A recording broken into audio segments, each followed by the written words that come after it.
Kayaknya nggak enak nih kalau ya tempatnya kayak gini.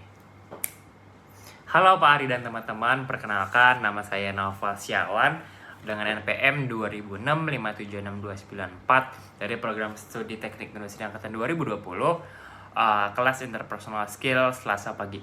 Pada kali ini saya akan menjawab mengenai soal UTS yang kedua, yaitu terkait verbal dan non-verbal messaging.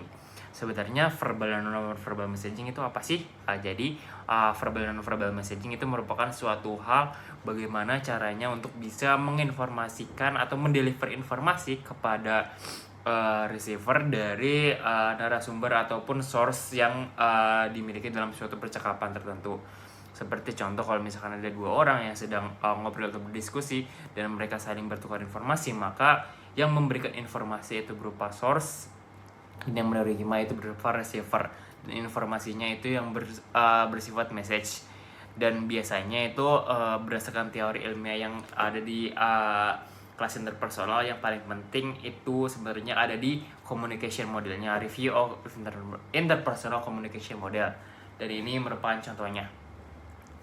Dan dimana kalau misalkan kita memberikan suatu informasi dari source kepada receiver, itu dibutuhkan suatu yang namanya channel. Channel itu ibarat platform untuk kita mendeliver apa sih sebenarnya sumber apa yang mau kita berikan kepada receiver kita, apakah misalkan melalui sosial media ataupun melalui verbal ataupun justru non verbal melewati gerakan-gerakan tubuh ataupun postur tubuh ataupun bisa dari gerakan mata bisa memberikan informasi kepada receiver. Dan dengan demikian hal tersebut dapat disampaikan nih message-nya dengan kemudian akan di feed forward langsung ke receiver. Dan namun hal itu tidak sesimpel hal tersebut, dan berdasarkan di kelas interpersonal skill ada yang namanya gap atau noise yang justru cenderung itu membuat informasi itu tidak tersampaikan 100% secara jelas ataupun secara konten isinya itu di-deliver atau diterima dengan baik oleh receiver.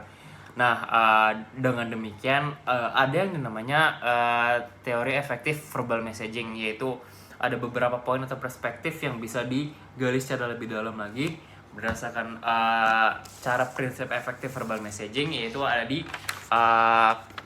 prinsip-prinsip ini. Yang pertama itu ada avoid intentional, terus kemudian di sini ada avoid untuk melakukan evaluation, dan di sini juga ada avoid untuk melakukan polarization, di sini ada avoid untuk discrimination, avoid confusing facts, dan juga avoid untuk illness.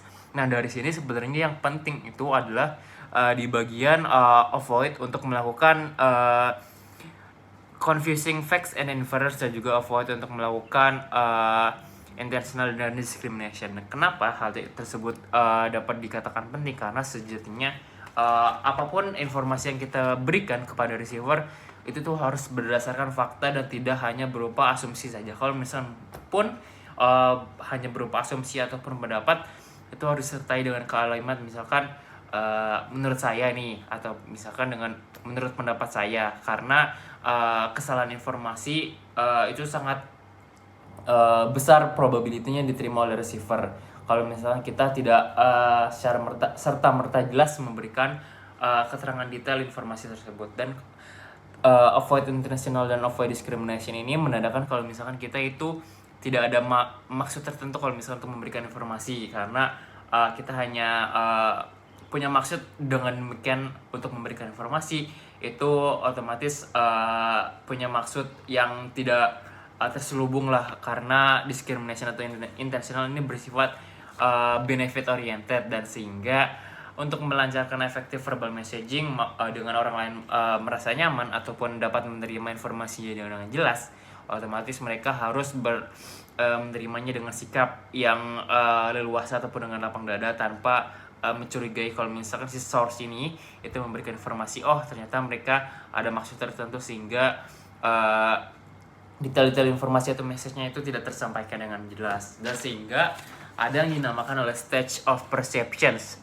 Di sini ada 4. Yang pertama ada simulation, yang kedua ada organization, yang ketiga ada interpretation atau evaluation, terus kemudian ada 4 ada memory, Yang kelima ada recall. Nah, dari stage of perception ini, mulai dari verbal messaging ataupun non-verbal messaging, mulai dari channel manapun, di channel misalkan dari discuss ataupun lewat mulut, word of mouth, terus kemudian bisa juga lewat sosial media, ataupun bisa juga lewat non-verbal messaging seperti yang tadi channel-channelnya seperti eye contact, body gesture, posisi tangan, ataupun bahkan lewat melalui pakaian-pakaian kita atau jam tangan kita itu dapat mempengaruhi bagaimana cara orang itu menginterpretasi dan kemudian itu masuk ke memori mereka, memori si receiver, dan recall terhadap informasi-informasi yang disampaikan. Dan dengan demikian hal tersebut menjadi review yang harus diperhatikan secara komprehensif dari stage-stage ini,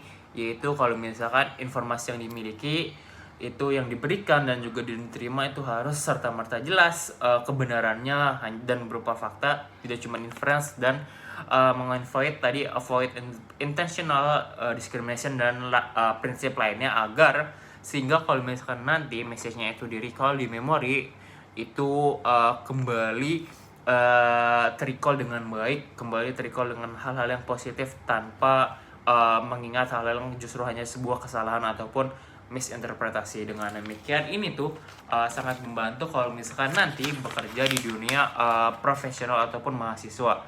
Kalau misalkan sebagai contoh kita bertemu dengan dosen, ataupun justru bahkan nanti misalkan kita ada tugas untuk melakukan presentasi, dan dari presentasi tersebut ataupun berbincang atau ngobrol dengan dosen ataupun atasan, kita akan melakukan delivering interpretasi message dengan baik dan juga benar, tanpa adanya misinterpretation ataupun misinformation yang jelas. Itu justru si receiver ataupun dosen ataupun atasan kita itu dapat menganggap informasi tersebut justru hanya sebuah kesalahan, ataupun bahkan mereka tidak menerima inti dari informasi atau message yang diberikan oleh si source-nya ataupun kita sebagai source-nya. Sehingga action plan kedepannya kalau misalkan nanti kita terlibat di dalam dunia mahasiswa atau dunia profesional, kita harus merefleksikan nih sebenarnya bagaimana sih caranya untuk bisa menyampaikan informasi kita dengan baik, menyampaikan informasi kita dengan benar, detail, dan juga jelas, agar kita sebagai source itu mampu men-encode dan juga di-decode kembali oleh receiver itu dengan baik dan juga tepat, sehingga channel-channel yang sudah kita siapkan dengan baik agar message-nya di feed forward kepada receiver itu dapat tersampaikan dengan jelas dan juga benar. Dan demikian verbal dan non-verbal message itu dapat diimplementasikan secara efektif. Terima kasih.